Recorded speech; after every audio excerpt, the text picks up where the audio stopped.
my lovelies, welcome back to my channel. Let me teach you how to make this very easy tomato puree without using the blender. Guys, it is as easy as ABC. So the first thing I'm going to do is to get my tomatoes and wash them very well, thoroughly, because after now it's all gone. There's no more time to wash it or anything. So I've removed the seeds, or I'm removing the seeds. I'm in the process of removing the seeds. Make sure you remove all the seeds, because if you don't, this will filter into your puree, and you don't want that. You want something smooth, something silky.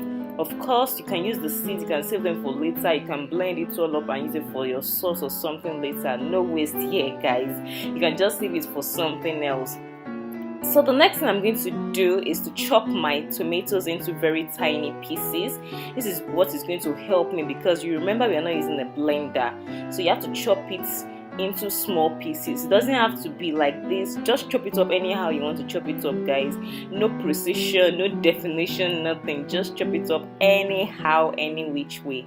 So I did that for all my tomatoes, and this was about 10 small tomatoes in general. This is just a test. If you want to do more, you can cut more. It depends on the quantity you want at the end of the day. So I was just almost done with chopping all my tomatoes at this point, and this will lead me into my next line of action.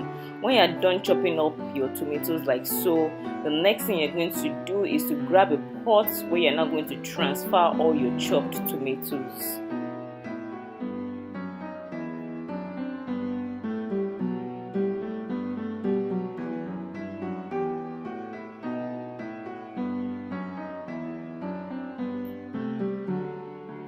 So guys, after transferring it into a pot, I'm just flipping it everywhere so that one part is not stuck, and you're just going to place it on your cooker for about 8 to 10 minutes. Please don't add water.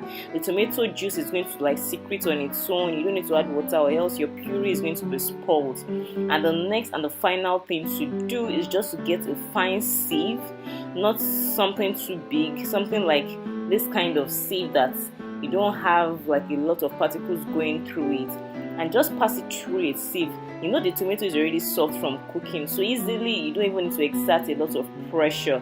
This way you're going to get all the puree you need, and try to extract as much juice as possible. You can see that it's dry from when I started.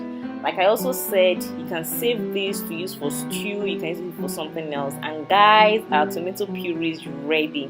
You can use it for your sauces, for your pizza, anything. I hope you like this video. Thank you for watching. I'll see you in other videos. Bye.